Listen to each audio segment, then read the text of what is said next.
Assalamualaikum warahmatullahi wabarakatuh. Apa kabar teman-teman? Eh, Hari ini sudah 1 bulan lebih dan sudah menjelang Ramadan. Sejak pemerintah menyarankan semua orang harus di rumah aja, bekerja dari rumah, belajar dari rumah, ibadah di rumah, dan tentunya yang berbisnis pun bisnis di rumah. Gimana kondisinya setelah sekian lama di rumah aja?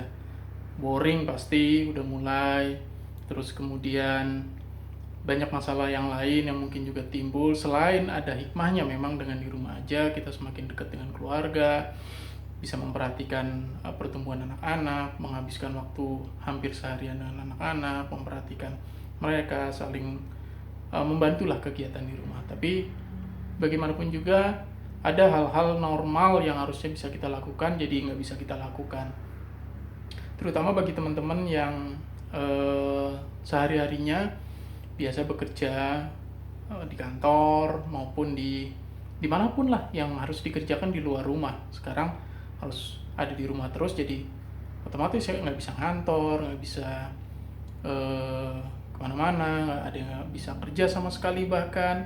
Dan yang lebih mengkhawatirkan, ada karena kondisi seperti ini ada beberapa perusahaan yang justru nggak bisa berproduksi sama sekali.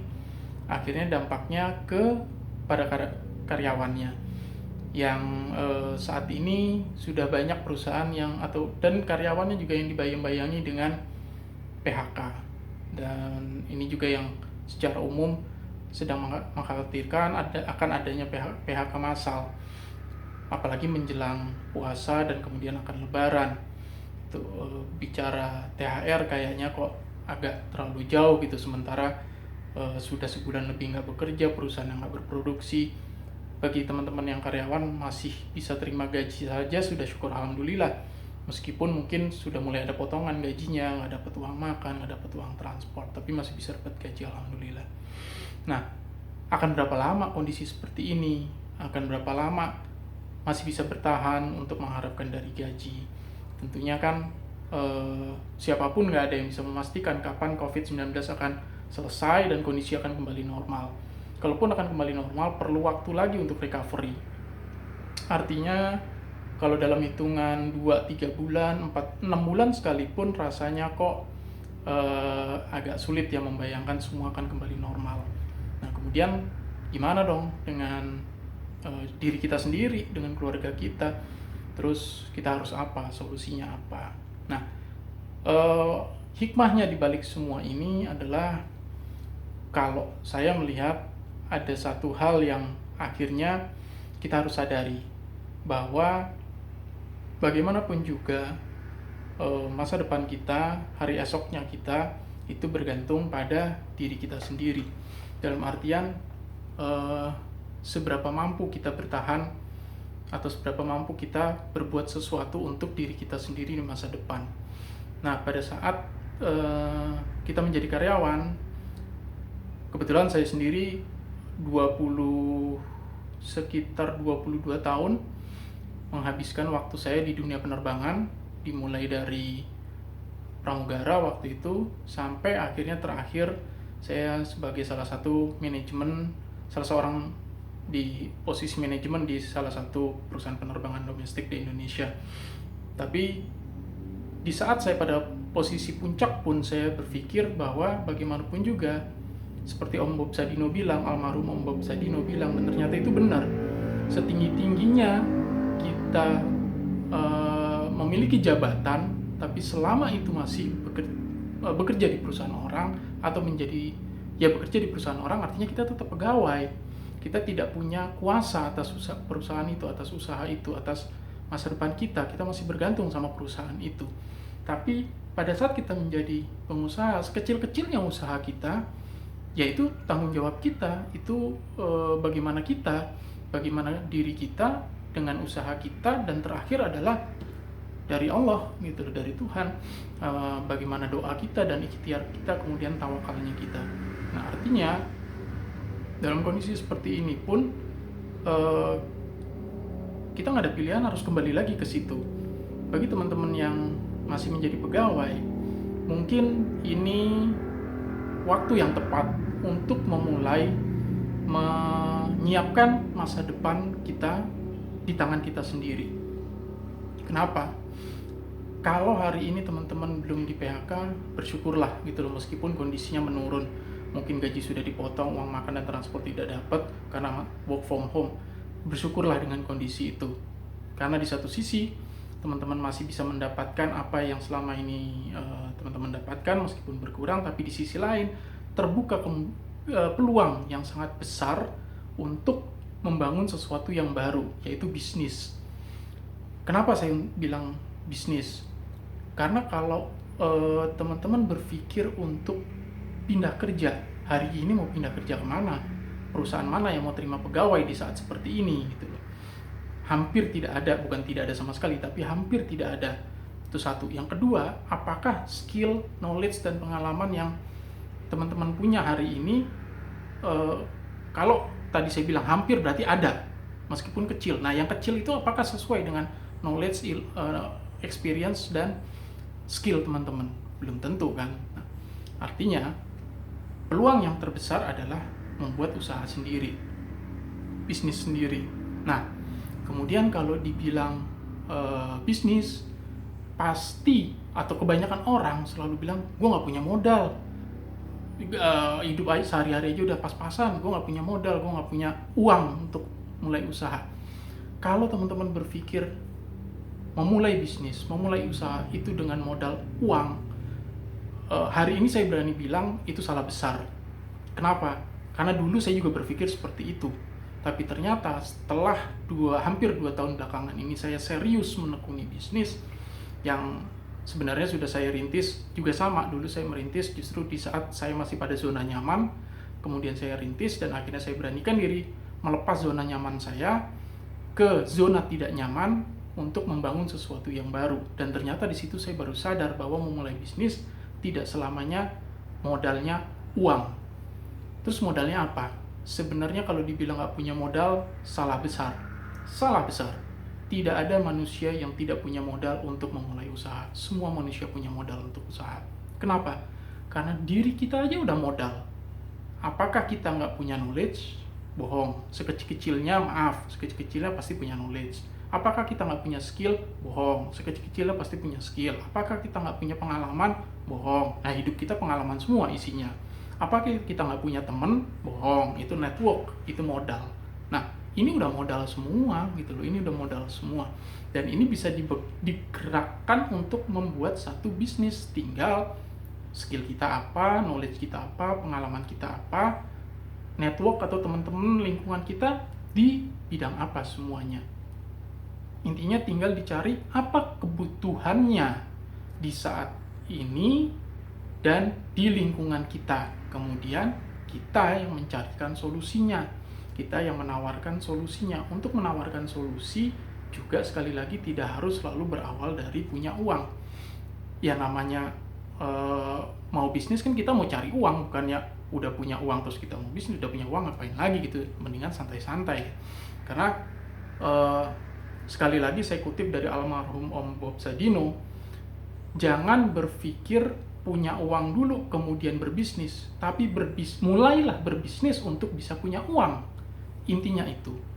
Nah, mulai dari diri sendiri, mulai dari lingkungan kita, mulai dari teman-teman, mulai dari masalah yang ada. Nah, sekarang ini masalah banyak banget, artinya peluang banyak banget. Seberapa banyak peluang sesuai dengan seberapa banyak masalah, karena di setiap masalah pasti ada peluangnya. Itu intinya. Tinggal nah satu lagi, tinggal modal paling penting setelah tadi kita punya 4 itu, dan satu modal paling penting, kemauan. Ada kemauan atau tidak, itu yang paling penting banget. Kita punya nih 4-4-nya komplit dan bahkan boleh dibilang top banget ya, top markotop nih 4-4-nya. Tapi yang ini kemauan nggak ada, ya sudah, yang 4 ini jadi nol besar semuanya. Yang 4 ini udah nggak ada artinya sama sekali selama kemauan nggak ada. Tapi kalau kemauannya sudah besar banget, kemauannya tinggi banget, sementara yang 4-nya ini hanya nilainya kecil, nilainya sedikit, secara otomatis yang 4 ini pelan tapi pasti akan membesar potensinya. Knowledge kita akan bertambah, skill kita bertambah, pengalaman kita akan bertambah, network kita akan otomatis bertambah karena kita punya kemauan. Jadi sekali lagi intinya untuk mengatasi masalah kita masing-masing di dalam kondisi krisis saat ini, yang perlu diingat teman-teman, ini krisis loh, krisis jangka panjang, nggak tahu kapan selesainya. Sekali lagi kita harus kembali mengatasi krisis kita masing-masing gitu loh. Meskipun masih bekerja di perusahaan orang sebagai karyawan, harus memikirkan bagaimana perusahaan itu akan survive, tapi kembali endingnya adalah memikirkan perusahaan itu untuk nanti perusahaan itu bisa menggaji kita sehingga kita bisa menghidupi keluarga. Nah, kalau ini bisa dipotong tanpa harus memikirkan perusahaan orang, langsung memikirkan diri sendiri, artinya kita mendingan bangun bisnis sendiri untuk kita usahakan sendiri, kita perjuangkan sendiri, kita survive sendiri. Pada saat berhasil, hasilnya untuk diri kita sendiri dan keluarga kita, langsung gak usah muter lagi lewat perusahaan orang. Itu intinya. Kenapa kita harus berbisnis? Satu. Yang kedua, ibarat pohon, kalau kita bekerja pada perusahaan orang, itu ibaratnya kita sedang berada di salah satu ranting pohon yang mungkin di ranting itu banyak buahnya. Kita ada di ranting itu karena kita mau ambil buahnya. Kita lihat jelas di situ ada buahnya. Makanya kita ada di ranting situ, kita mau ngambil. Tapi pada saat buahnya habis, otomatis kita harus pindah ke ranting yang lain, atau bahkan kita harus pindah ke pohon yang lain. Tapi pada saat di musim kemarau, semua pohonnya kering, semua pohon tidak berbuah, terus kita mau apa? Itu loh, kita masih ada di kebun itu, kita masih ada di tempat itu. Kita nggak bisa berbuat apa-apa, ya sudah, kita turun dari ranting pohon itu, kita ada di bawah pohon, hanya bisa berteduh aja di bawah pohon. Berharap masih ada buah entah di pohon itu atau di pohon yang lain. Itulah nasib kita kalau sebagai pegawai.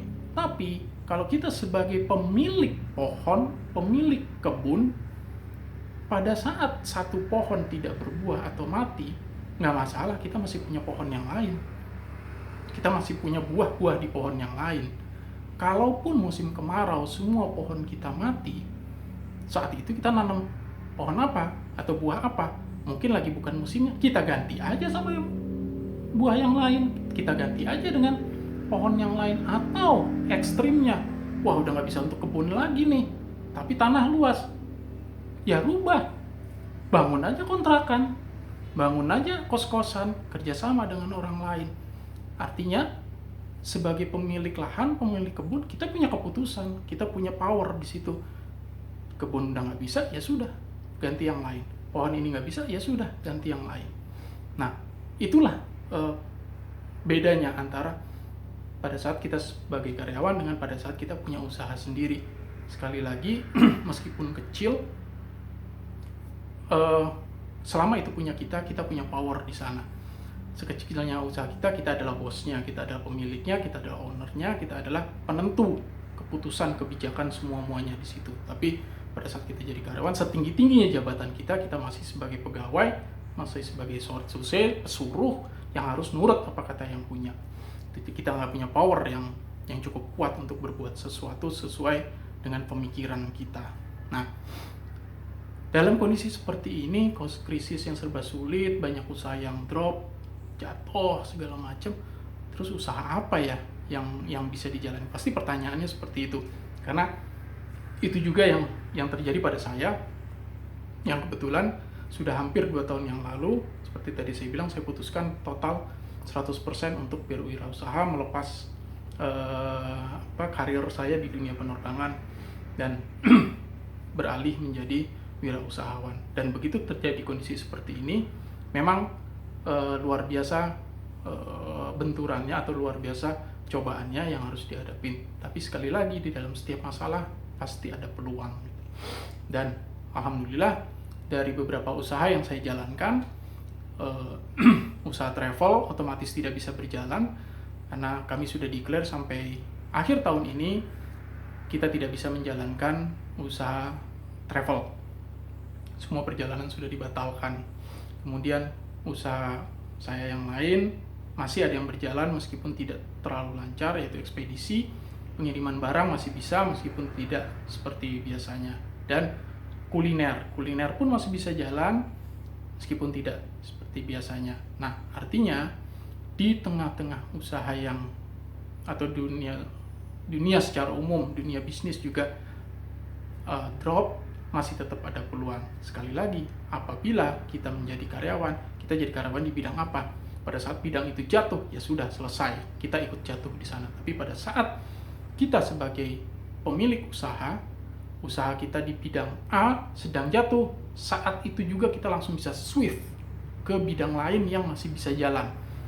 Ini terbukti dari beberapa pengusaha yang kita bisa lihat di berita, bisa lihat di cerita segala macam. Tadinya dia usaha fashion, mendadak dia jualan kuliner. Tadinya usaha konstruksi, mendadak dia sekarang jualan alat-alat kesehatan. It's okay, nggak apa-apa, namanya usaha, yang memang bisnis ya seperti itu. Intinya perusahaan mereka masih bisa survive, usaha mereka masih bisa survive, mereka masih bisa membantu atau menjaga karyawannya tidak di PHK. Keputusan ada di siapa? Di pemilik usaha. Karyawan hanya ngikut aja gitu loh. Nah, kembali terus kalau sekarang kita mau mulai usaha apa dong yang bisa kita jalankan? Saya tadi lagi lihat postingan atau informasi yang saya dapat, dan ini cukup menarik. Meskipun ini bukan analisa dari Indonesia, ini analisa dari Egypt, dari Mesir, tapi saya rasa analisa ini secara global, dapat kita terapkan secara global. Oke, ini adalah laptop saya. Oke, kalau teman-teman bisa lihat di sini, Decoding the Economic of COVID-19, ini dari Egypt, ya, dari Egypt. Potential winners and losers in the short term in Egypt. Tapi saya rasa ini bisa berlaku secara global. Apa yang bisa kita lihat di sini? Sekali lagi, kalau teman-teman ingin memulai usaha, coba lihat tourism and leisure, ini paling merah. Potential losers paling merah. Iya jelas, saya ngerasain travel, saya berhenti total. Kita declare sampai akhir tahun dan kita nggak bisa state apakah benar awal tahun depan kita bisa jalan. Aviation and maritime clear, merah juga. Terus semua kita bisa lihat automotive, construction, real estate, manufacturing, financial services, education, oil and gas, agriculture. Nah, di sini mulai ada kuning, mulai ada peluang. Dan semakin ke sini peluangnya semakin hijau, terang, benderang. Potential winners. Potential winners yang jelas terlihat menurut mereka di sini medical supply, ya, APD, vitamin dan sebagainya. Itu yang sangat dibutuhkan. Food processing and retail, ya, karena ini kebutuhan dasar manusia. Kemudian personal and healthcare, yes, hand sanitizer, masker dan sebagainya. Terus ke sini e-commerce, ya, orang itu jualan semua perlu marketplace. Oke, agriculture pun jadi bagus sekarang. Kenapa? Karena orang banyak di rumah, banyak yang berkebun di rumah, yang punya halaman, perlu bibit, perlu pupuk dan sebagainya. Nah, artinya dan itu pun yang tadinya iseng-iseng hobi bisa menghasilkan. Artinya di sini masih ada potensi, meskipun di sini merah semua, makin ke sini ada yang kuning, ada yang masih punya harapan, dan ada yang harapannya justru lagi bagus di saat ini. Kalau krisis berakhir, apakah medical supply berakhir, apakah food processing berakhir, personal healthcare berakhir? Enggak. Ini selama kita masih hidup, ini akan masih jalan terus. Sementara di saat kondisi normal, ini pun juga akan jalan nanti. Artinya pada saat ini jalan, otomatis ini jalan. Tapi di saat kondisi sekarang, begitu ini semua jatuh dan merah, di sini masih tetap hijau. Inilah potensi yang bisa kita manfaatkan untuk memulai usaha. Nah, jadi kalau teman-teman yang kebingungan mau memulai usaha apa, mudah-mudahan informasi ini bisa berguna, bisa bermanfaat. Dan sekali lagi, yang diperlukan sekarang adalah kemauan. Itu dia, kemauan itu yang penting, kunci utama. Pembuka atau pendobrak mental block kita, itu yang harus diatasi. Atasi dulu mental blocknya, miliki kemauan, setelah itu semua akan datang dengan sendirinya, karena itu yang saya rasakan. Dan yang kedua, ingat, ini krisis global yang tidak tahu kapan selesainya, sehingga mau tidak mau sesegera mungkin kita harus take control. We must having control to ourselves, tidak lagi bergantung pada orang lain. Teman-teman, sebagian yang masih karyawan terutama tentu merasakan bergantung pada perusahaan. Apa yang dirasakan saat ini? Deg-degankah? Khawatirkah? Sudah menunggu waktu PHK kah? Saya nggak tahu. Tapi teman-teman yang punya usaha, yang sedang membangun usaha pun sama, merasakan hal yang sama. Bukan berarti enggak, merasakan yang hal sama. Tapi bedanya, teman-teman yang menjalankan usaha punya kontrol sendiri, punya kendali penuh, full control 100% atas usahanya sendiri, atas nasibnya sendiri, mau apa. Contoh, saya sendiri yang usaha travel harus berhenti karena saya punya kuliner, ekspedisi, dan yang lainnya, otomatis saya fokusnya berubah. Saya fokusin ke kulinernya, saya fokusin ke ekspedisinya, dan karena ada tawaran atau ajakan dari beberapa teman-teman, saya juga bisa memulai usaha personal healthcare tadi dan medical supply-nya. Nggak apa-apa, nggak masalah.